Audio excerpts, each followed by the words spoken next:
Président, cher François, Madame Léonore Monconduit, maire de Poitiers, Madame la vice-présidente, Mesdames et Messieurs les représentants élus des collectivités territoriales, m'a-t-on dit, petites, moyennes, très grandes, Monsieur l'ambassadeur, Monsieur Jean-Paul Guillaumet, j'entends qu'il est malade, je l'ai vu semaine dernière, Mesdames et Messieurs, alors je voudrais te remercier, cher François, pour l'invitation que tu m'as faite de vous adresser quelques mots ce soir. Je le vis comme un honneur, au-delà d'être un vrai plaisir, de partager ce verre avec vous. Je vais vous dire quelques mots. Je suis accompagnée ici de Olga Johnson, qui est ma conseillère affaires sociales, particulièrement la cohésion sociale, et puis de Nicolas Évrard, qui est un maire d'un petit village à côté de Chamonix. Et Nicolas m'accompagne sur tous les sujets de coopération européenne, internationale, tous les sujets transfrontaliers, tous les sujets de montagne. Et donc, merci à vous de m'accompagner, puis ça vous permet comme ça d'échanger avec eux par la suite. Depuis 48 ans, Cité Unie France est le cœur du réseau des collectivités territoriales françaises engagées dans l'action internationale. Je me permets d'insister sur ce mot, le cœur, parce que c'est là que s'impulse la dynamique, l'action, mais aussi la vie et, j'ai envie de dire, l'amour. Longtemps considéré comme un domaine réservé, l'action diplomatique internationale est devenue, par la pratique de la coopération décentralisée, une prérogative croissante à l'échelle locale. Il est urgent de valoriser et soutenir davantage ces diplomates de proximité que vous êtes, amis élus locaux. Sensible à ce sujet, la collègue Catherine Colonna, ministre de l'Europe et des Affaires étrangères, m'a donné son aval et son appui pour vous accompagner et vous encourager dans les efforts que vous, collectivités territoriales, déployez pour vous engager dans les relations internationales avec d'autres villes, avec d'autres régions du monde. Cela me donne l'opportunité de travailler avec l'ambassadeur Jean-Paul Guillaumet, délégué à l'action extérieure des collectivités territoriales, mais aussi avec le réseau des conseillers diplomatiques des préfets. Nous l'avons fait récemment concernant les questions transfrontalières. Nous pourrions le refaire, si vous le souhaitez, Président, sur les enjeux de la coopération extérieure des collectivités en fonction des besoins sur lesquels vous pourriez m'interpeller. Les actions que vous portez dans cette forme de diplomatie sont souvent motivées par le désir de s'investir à l'échelle internationale pour faire face aux défis globaux tels que le changement climatique, le développement économique ou les inégalités sociales. Vous êtes également des ambassadeurs des valeurs de notre République, de notre démocratie. Votre action prend diverses formes, telles que l'établissement de relations entre villes sœurs, la participation à des réseaux, à des organisations internationales. En fait, vous êtes très actifs dans la mise en commun, dans le partage d'expériences, dans la mise en réseau et évidemment dans la mise en commun d'actions de solidarité internationale. Alors je voudrais vous inviter, et c'était un peu un des objets de mon échange avec Catherine Colonna il y a quelques semaines, et je voudrais vous inviter à aller encore plus loin, à être toujours plus dans l'action et dans la solution au service des habitants de nos pays. Notre monde a changé, et les récents événements le prouvent parfois tragiquement.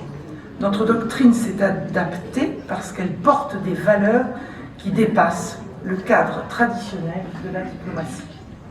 En créant des synergies avec les sociétés civiles en matière d'éducation, en matière d'environnement, en matière de santé, en matière de culture, de lutte contre les inégalités, l'action extérieure des collectivités locales non seulement nourrit l'influence de la France sur tous les continents, mais elle démontre par l'action, par les solutions apportées, son caractère désintéressé et humaniste.